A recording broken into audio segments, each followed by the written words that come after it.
At the beginning of Robert Eggers' The Witch, Thomasin is the doubtful yet earnest daughter of the hyper-religious, even by Puritan standards, William and Catherine. By the end of the movie, she has gone through a radical transformation, not merely defying her parents, but throwing off everything she has ever believed to be normal and moral conduct. Her transformation may seem radical to many of us, as if it is only possible in the realms of movies and literature. But I actually think it's the perfect allegory for the rebellion of the individualist against conformity. So before I continue, full spoilers for the movie. Please do yourself the favor of watching it because it's just an amazing movie. It's one of my favorites, and perhaps surprisingly, is very important for men, as you'll see by the end of this essay. Either way, this framing of Satan as individuality may seem very counterintuitive, especially given the violence of this movie, but I'll make even that make sense by the end. However, the first character I think we need to understand is the character of Satan himself. Peter Schock writes about how romantic literature reinterpreted the character of Satan from Milton's Paradise Lost. He refers to this process as transvaluing. This is where we take a traditional moral narrative and then transvalue that narrative, turning Satan from the literal personification of evil into the hero of the narrative. God is also transvalued from the benevolent, all-loving divine judge into an oppressive tyrant. You can think of this in simple terms as flipping the script. That's kind of what transvaluing means. I'll be taking the same perspective on Satan as he appears in The Witch. He is the promise of individuality, free from the stifling conformity of the Christian religion. This role reversal shouldn't be news to those of you who've watched my previous videos, like Psychology of the Succubus. There, I mentioned Dr. Jordan Peterson writing that conformity is often represented as a masculine god. He may not necessarily agree with me saying that Satan is a liberator against the Christian God, but as you'll see in the rest of this essay, The Witch provides some interesting allegorical evidence for this. So, the character that I think best represents Christian conformity in this movie is definitely William, the patriarch of Thomasin's family. However, he is a very complex character. He's conscious of himself as separate from the group, and that's precisely why he's choosing exile. He's clearly a hardline Puritan, and yet he has this weird stance where he's able to handle a lot of social pressure and say, no, I have the best interpretation, and you, the rest of the village, aren't the true believers. Again, that's a pretty powerful thing to be able to do, and yet he is still tightly bound to the Puritan faith. For example, in one conversation with his son, he basically says that only God knows who is good or evil, and that it's up to them to have faith in God as best they can. Despite his ability to question the group, he can never actually question God himself. He can't question the norms, rules, and expectations of his faith, and so he tries to be the best of what he believes the Christian faith represents. It's William's 1 foot out of conformity perspective that acts as a catalyst for Thomasin's individuality. As a kid, living and growing up in this kind of culture, she likely hasn't seen many real conflicts over social norms. In this kind of very Puritan religious community, people aren't likely focused on expressing their unique individuality. They're concerned about conforming to the community of God-fearing Christians. Then, right before her eyes, she sees that entire worldview disintegrate after her own father violates the rules established by that very community. What's more, as her family walks away, she is the only one who hesitates. She lingers, eyes wide in astonishment, likely experiencing the very painful internal conflict between staying and going with her family. In other words, she begins to think about thinking for herself. The rest of the movie is shot almost entirely on the family's farm, which is the perfect representation of the safety of the established conformity that everyone must follow. Here, everyone has their proper place relative to one another, already determined within the social order. Like I said, the father is the leader of the family. The mother, Catherine, tends to the children and other domestic tasks, whereas the children all do as they're told by their parents. The forest, on the other hand, represents the dangerous chaos outside the established order of the farm. It's almost exclusively presented as a source of evil and danger. I mean, really, there's even discordant music meant to give us a sense of foreboding anytime it's shown on screen. It's this forest of chaos that acts as a second catalyst for Thomasin's change by making a mockery of this established order. Something profane sneaks its way in to violate the alleged safety of our social norms in the most obscene way possible, by murdering the innocent. The disappearance of the baby calls into question everything Thomasin thinks she knows to be true. She's already experienced internal conflict about how much faith she can put in her father, but now her worldview is shown to be fundamentally inadequate to protect the most defenseless and guiltless from chaos. Thomasin must ask herself, how can I, sinful as I am, continue to put my faith in this conformity when it cannot protect even the blameless? What's more, think about the symbolic meaning of the baby being taken from Thomasin. The entire social order has already been brought into question, but as a girl, Thomasin is being raised almost for the sole purpose of having kids. As Martin Luther is supposed to have said, "Let them bear children to death. They are created for that." Now, her very identity as a person, as a human being within that social order, has literally been taken away from her. Her entire world has completely disintegrated around her. It's completely incoherent, and the one person who could provide her comfort, her mother, blames her viciously. I think Thomasin's mother, Catherine, is the second of the three foils for Thomasin's development. So just to say, a foil is basically just a character that helps us understand the main character by being different from them. We understand them in contrast. The first is William and his patriarchal conformity.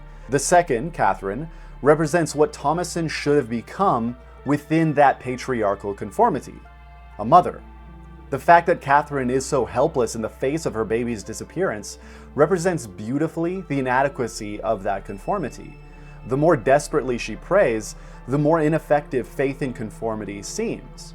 Then, when she is actively hostile toward Thomasin, she demonstrates vividly the lie of mother's safety and love. Think about that. By rejecting Thomasin while simultaneously devouring her other children in love and safety, Catherine marginalizes Thomasin into an outsider's perspective, where she can see how inadequate motherhood really is. The social order is useless. Her social role as a mother has again literally been taken away from her, and now she sees time and time again how ridiculous and absurd motherhood really looks from the outside. I'll be going deeper into the third foil, Caleb, in a moment, but his death is the final straw on the back of conformity.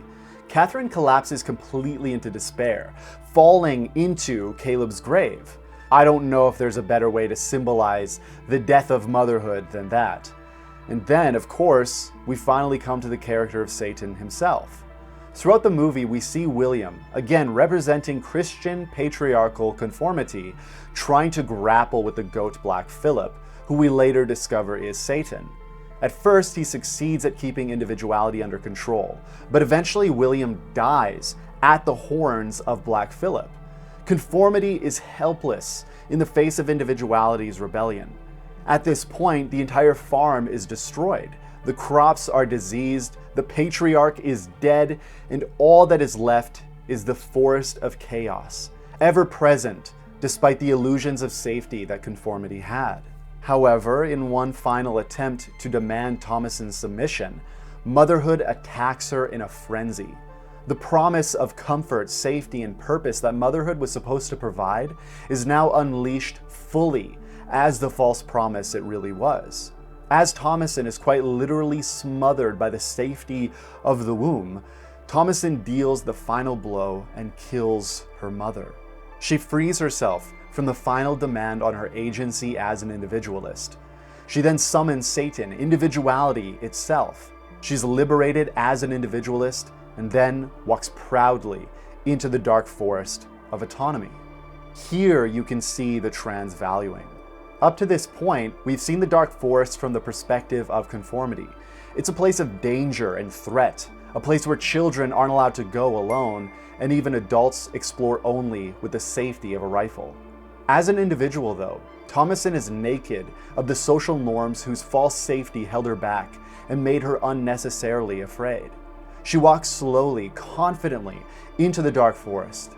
Once within, she dances naked by moon and firelight with other liberated individualists. I am going to tie all of that violence into this analysis by the end, so don't think I'm ignoring that. I do think it's important. However, look at everything that has happened to Thomasin from this transvalued, flipping the script perspective. Her father is an incompetent who sacrificed his family's safety for his own sinful pride. Her brother is constantly trying to steal glances at her chest. Her own mother completely rejects her, then accuses her of seducing her little brother and her father, then accuses her of murdering all of her siblings, and then finally tries to strangle her to death. Her own mother. And what was her consolation surprise supposed to be if she had submitted to the demands placed upon her as a woman? Likely married off to a much older man so she could pump out kids until she died. Again, from this transvalued perspective, how can we see her development as anything other than a liberation? From this transvalued perspective, this kind of seems like a pretty feminist movie, and I'm not saying I'm the only one who has noticed this, just to be clear. So while The Witch has been considered a movie about feminist empowerment, Jess Joho writes that it's not. She writes the following about the movie. Women, Puritans believed, were more susceptible to the devil because their souls and bodies were inherently weaker.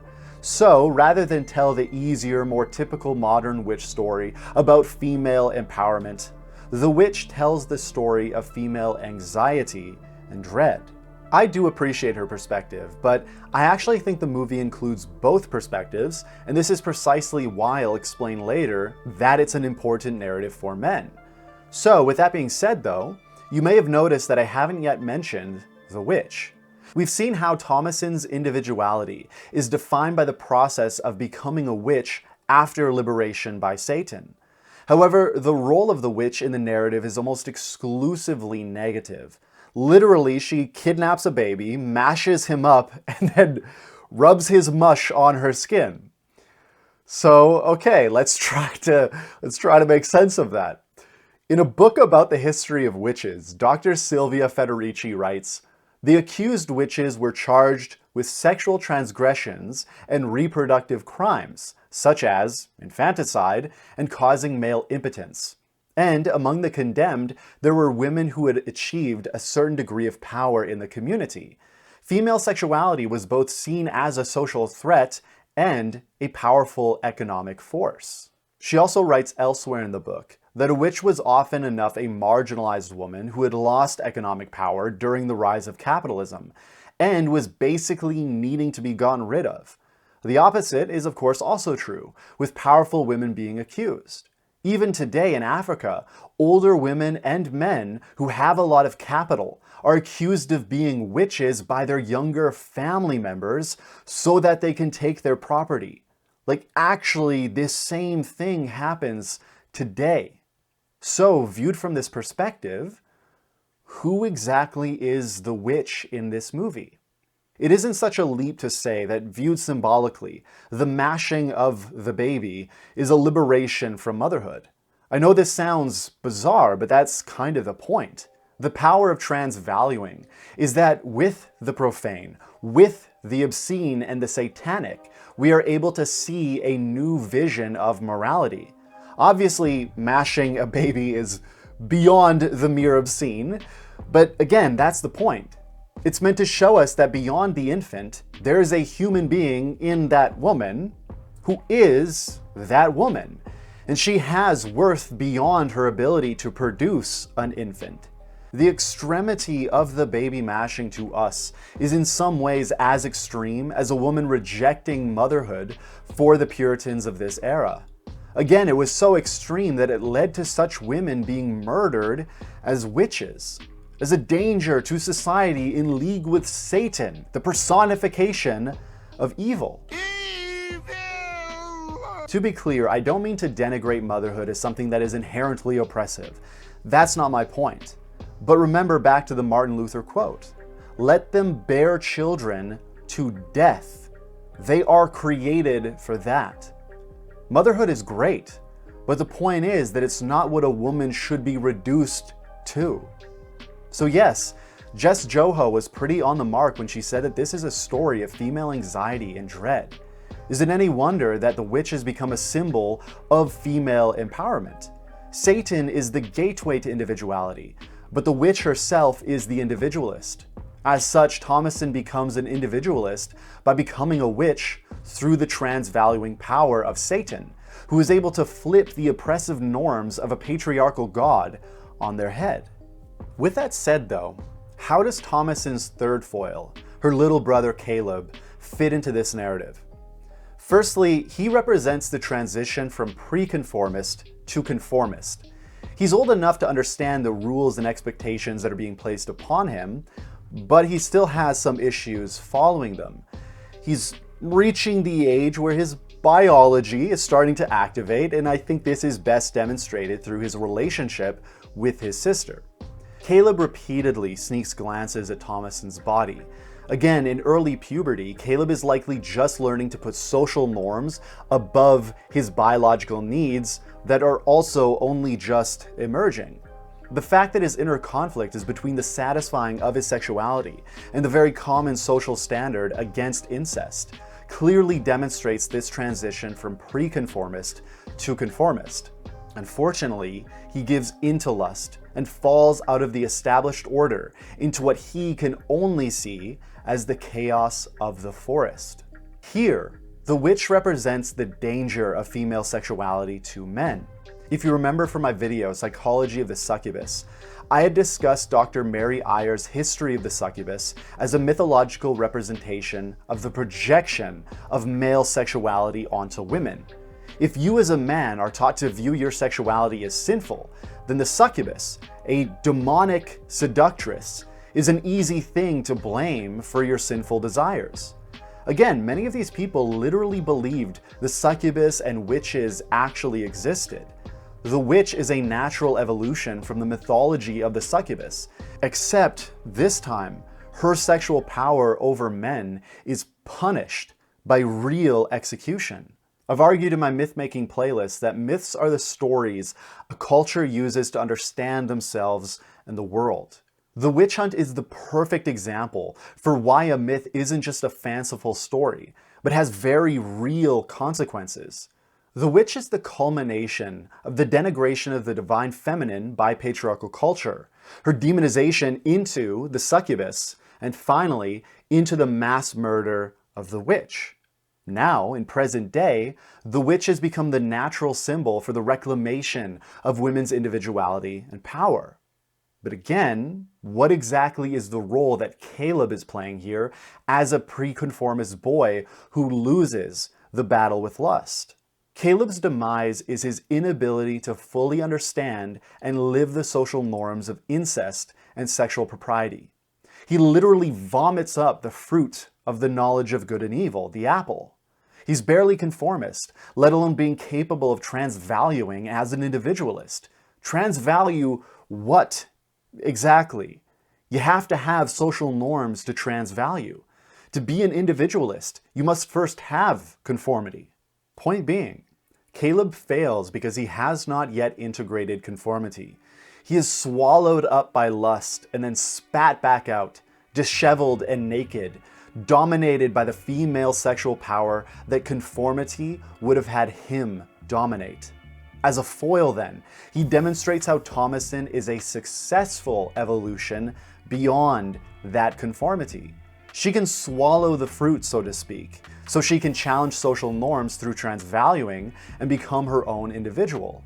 However, this capacity doesn't necessarily mean that Thomasin is free of sin. The assumption so far is that her liberation has been a wholly good thing. I'm not about to reverse everything I've said so far, but I don't think we can ignore the violence of this narrative. We have to understand that the liberation of the individualist is not inherently good, but is more about increasing our capacity to be good, which also implies that we increase our capacity to be evil. This point is all in reference to what developmental psychologists call the growth to goodness. This is one of the more common mistakes that people make when they first learn about models of psychological development. We almost automatically assume that any development is toward more goodness. Instead, it's more an advance in the complexity of our feeling, thinking, and acting, which is something altogether different from good or evil. Thomasin developed into an individualist, but whether or not her growth was good or evil is really dependent on how you specifically want to interpret it. If any Christians watch this, they would likely have a very different opinion than an atheistic feminist. But the fact of the matter is that she did still develop beyond conformity. There is an obvious reference here to moral relativism, where good and evil are seen as a subjective point of view rather than as an absolute order. Regardless of what you think about that, do you think it because an external authority has told you what to think about it, or because you yourself have decided to think it? Now, several times throughout this essay, I've said that this narrative is very important for men to understand. Obviously, understanding the experiences of women and conformity can be helpful for men, but this does seem more like a video for women's development rather than us. To understand why we as men need to understand this, we first need to understand that the symbol of the witch does not merely represent a return to a pre-patriarchal femininity, but is precisely so powerful because she includes both the reclamation of pre-patriarchal feminine power and the oppression of women under patriarchy. There is no pretending that the oppression never happened. They choose the witch precisely because she is the ultimate symbol of patriarchal oppression. As such, through transvaluing, she now becomes the ultimate symbol for women's liberation. So this is what I mean when I say that men must follow the witch into the dark forest of autonomy. All the way back in my videos on the succubus and the divine feminine, I had said that the succubus was a threshold guardian standing in the way of a new vision for masculinity, and that the divine feminine was a signpost on that journey. Dr. Mary Ayers has written that the succubus is the divine feminine after she's been denigrated and demonized by patriarchal mythology. The witch, then, might be a transition myth from the succubus to a new divine feminine. That obviously has to be done and is being done by women. That has very little to do with me. But that process is something that we must learn as men from women because they have in many ways led the way to post-patriarchy. I've also written that when considered as a masculine archetype, the divine feminine serves an anima function. This means that she is meant to guide men away from the hyper-narrow specialization of patriarchal masculinity. Not necessarily toward a feminized masculinity, but a masculinity that has grown to be a greater masculinity because of its dialogue with femininity, with something that it is not. So, when we come to the purpose of the witch, in her function as a masculine archetype, she provides a specific process for transitioning away from patriarchal masculinity. Again, she is the perfect representation of not only throwing off the weight of patriarchy, but honoring the weight of patriarchy. We're not to pretend that the oppression never happened. And I may lose some people on this, but I also don't think women should forget their role in upholding patriarchy. But sticking to men, the new vision of masculinity that we create must honor the fact that the masculinity we are dealing with was born out of thousands of years of patriarchal oppression. We cannot forget that. So, that is such an important part, not merely because we learn from the transvaluing process of the witch, but because of the very real burden that comes with being a post-patriarchal man. Federici writes about the men who have been persecuted for supporting the witch, from the European witch hunts of the past to those going on today. The few men murdered there were guilty of association with suspected witches, or were killed in their stead when the women targeted could not be found, or when the men tried to protect them. This is the risk of being a post-patriarchal man. Just this statement, post-patriarchal man, is going to make so many people cringe. Men who speak against patriarchy are often accused of using a sneaky strategy to sleep with women. And it's not always an unfair accusation to make, for sure. However, it's often assumed to be a bad thing. Of course, I want to sleep with women who share my values. Obviously. When this accusation comes from anti-feminist men who claim to stand up for men, there is an ironic anti-man sentiment with that accusation. The assumption is that if I want to sleep with women who share my values, that suddenly means my intentions are suspect. Why exactly can't I have certain values and actually believe in those values, while simultaneously also wanting to sleep with the women whose liberation I support? Who else would you have me want to sleep with? To frame that as a sneaky strategy is to denigrate male sexuality itself as an inherently sneaky and manipulative enterprise. Notice the transvaluing I'm doing here. I'm flipping the script on narratives that would demean men who seek a post-patriarchal masculinity by attacking their sexuality. I think that also offers us a better way to view male sexuality in a post-patriarchal way. Here I'd like to take another look at Caleb's inability to swallow the fruit of good and evil. He sought to possess feminine sexuality for his own gratification. Just look at how he treated his sister. He was denying her humanity by viewing her as a sexual object, because he hadn't yet become conformist enough to view her also as reproductive property that was off limits to him, her brother. Obviously, in moving beyond this cultural norm, we want to start seeing women as more than sexual or reproductive objects. Remember that I said that the succubus and the witch are objects on which men project their sinful sexuality. They relinquish responsibility for it. With the deconstruction of patriarchy, we've seen a paradox between viewing women as human beings, while at the same time we've had the emergence of a culture of nihilistic hedonism. This is argued in greater detail in my video Psychology of Epithemia, where I discussed epithemia as a succubus of nihilistic hedonism, specifically through my discussion of porn. Just to say, I don't mean to be puritanical, that's not like a puritanical argument, definitely check that out, but I'm also not trying to reduce epithemia to male sexuality or porn, as I argued in that video. However, the point that I'm trying to make here is that with the deconstruction of patriarchal masculinity, we've lost cultural norms in regards to how men should engage with women, especially in a romantic sense. Epithemia, then, represents the projection of male desire in a culture of nihilistic hedonism. Our desires are ripped from us and projected onto and shaped by this techno-mindlessness through the iPhone, TikTok, porn, etc. We can blame these things as epithemia, just like the men of 17th century Europe blamed the succubus and the witch. You can blame Instagram and Tinder for how they've made women entitled narcissists. You could also take responsibility for how your actions can make the dating landscape worse, and then go out into the real world to engage with real women and create the experiences you actually want. Either is your choice. I'm also not saying that these technologies aren't causing problems. They definitely are. What I am criticizing is how easy we can all fall prey to an unnecessary victimhood in the face of these problems. Again, it's far too easy to blame the effect Instagram, Tinder, and porn have had on women and how that has limited you, all behind the safety of a keyboard or even atop the meditation cushion.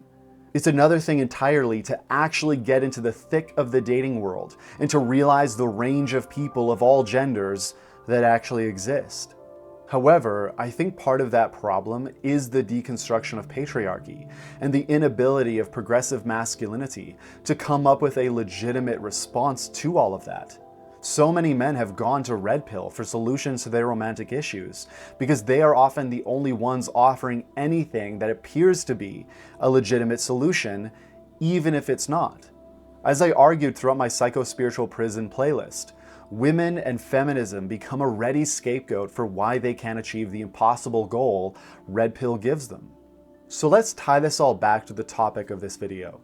Following the witch into the Dark Forest of Autonomy is not just about learning about how to deconstruct the influence of patriarchy, but also begin reconstructing masculinity. Erich Fromm has written that people escape from freedom back into conformity because as an individual we feel powerless and insignificant. As men, we can't let go of our individuality, and we shouldn't expect women to, which of course is the mistake of red pill and their hyper-patriarchal masculinity. To reconstruct masculinity, we also need to learn how to relate to the witch in the dark forest. The Jungian psychologist D. Stephenson Bond wrote, "Outside the walls of culture, we come upon the dark wood, where the individual walks alone. We come upon the personal myth." That's what my channel is about. We are now in the Dark Forest of Autonomy, but without a map, and so we're in search of a personal myth.